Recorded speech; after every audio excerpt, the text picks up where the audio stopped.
नमस्कार। माँ भारती चैनल पर आप सबका स्वागत है। मैं आज जो निबंध सुना रही हूँ उसका शीर्षक है जीवन का लक्ष्य। प्रत्येक व्यक्ति को अपने जीवन का लक्ष्य निर्धारित करना चाहिए। शुरू से ही अपने लक्ष्य के प्रति निष्ठावान होना चाहिए, तभी वह आदमी आगे चलकर सफल होता है।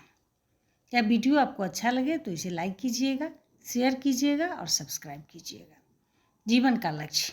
ओ मेरे अहबाब क्या काड़े नुमाया कर गए, ओ मेरे अहबाब क्या काड़े नुमाया कर गए, बीए हुए नौकर हुए पेंशन मिली और मर गए। अकबर इलाहाबादी। मानव जीवन का लक्ष्य क्या है?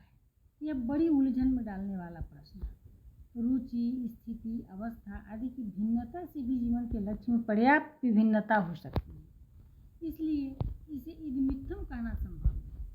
किसी के जीवन का लक्ष्य केवल धनार्जन हो सकता है, उसके लिए धनार्जन एकमात्र चातुर्य, एकमात्र पांडित्य हो सकता है। न विद्या केनचिदुद्धृतं कुलं हिरण्यमेवार्जय निष्फला कला। ऐसे लोगों के मन में एक धारणा घर कर गई है कि पैसे के द्वारा जीवन में सब कुछ खरीदा जा सकता है, चाहे वह प्रतिष्ठा ही क्यों न हो। लोक की बात कौन कहे, और लोक का टिकट भी पैसे के द्वारा खरीदा जा सकता है। दरिद्र के जैसा संसार में कोई गुणहीन नहीं और धनी से बढ़कर कोई गुणवान।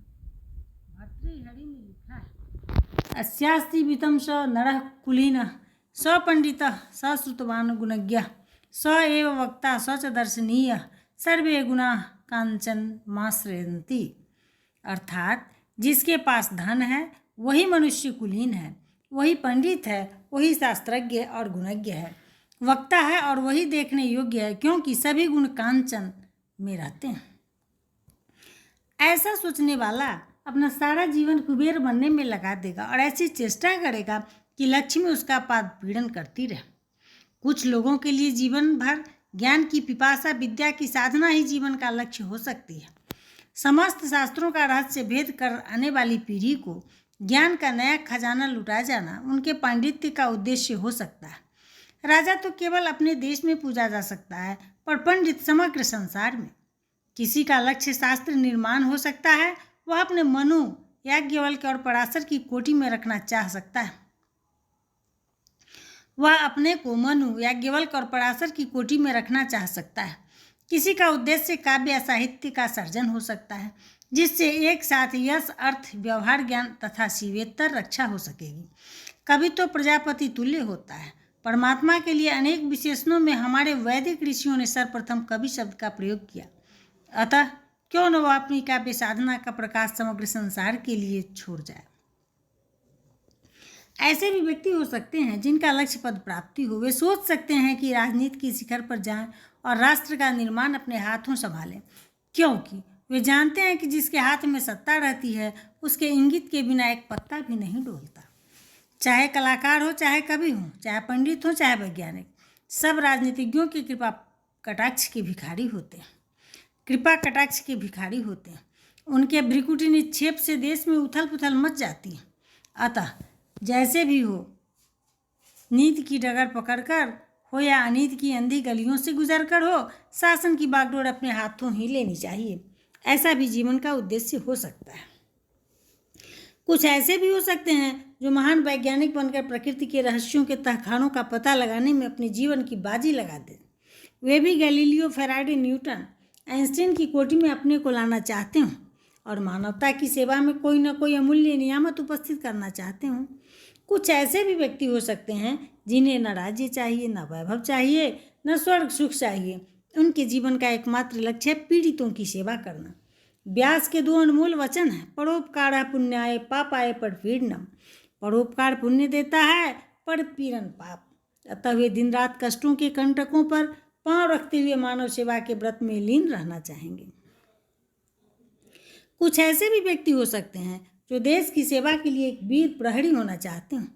ऐसों को न वनिता की ममता होती है, न पुत्र का ममत्व खींचता है। वे गोलियों की बौछार सहते हैं, तोप के गोलों पर छाती दिए हुए, बम विस्फोटों की कर्णस्फार ध्वनियाँ सहते हुए, उनकी लपटों को सीने पर झेलते हुए सदा देश सेवा के लिए तैयार रहते हैं। उनके जीवन में स्प्रिया का दीप जलता है, वह है देश की सुरक्षा।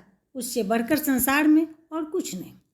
किंतु दूसरे प्रकार के व्यक्ति भी हो सकते हैं जो खुद को बाहर की ओर न कर केवल अपनी आत्मा की ओर झांकें। जीवन क्या है? आहों का जलजला ही तो, कराहों का सिलसिला ही तो, पीड़ा की एक रंगीन कहानी ही तो, दर्द की एक लुभावनी दास्तान ही तो। सब कुछ मिथ्या है, धोखा है, भ्रम है, प्रवंचना है। संसार के सारे नाते झूठे हैं, सारी ममताएं मृग तृष्णा है। सब ओर की ममता के धागे बटोरकर भगवान के चरणों में बांध देना चाहिए। पुत्र गे धन धरती सब कुछ धुएं की धरोहर है। जीवन में सबका त्याग होना चाहिए। प्रहलाद ध्रुव आदि भक्तों की कोटि में जाना चाहिए। राजनीति के ऊपर भले ही साहित्य हो, किंतु सबसे ऊपर तो अध्यात्म है।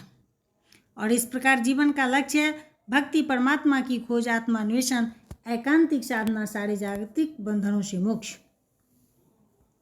इस मिट्टी के जीवन में कुछ सार नहीं है, इस हाड़ मांस के तन में कोई रस नहीं।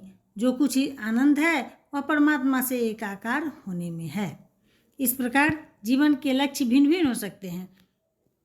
किसी को उत्तम अनुत्तम, सत्य असत्य कहना बहुत उचित नहीं है। प्रत्येक व्यक्ति अपने निर्धारित लक्ष्य के अनुसार कार्य करता है। धन्यवाद। अगर वीडियो अच्छा लगे तो कमेंट बॉक्स में कमेंट जरूर कीजिएगा।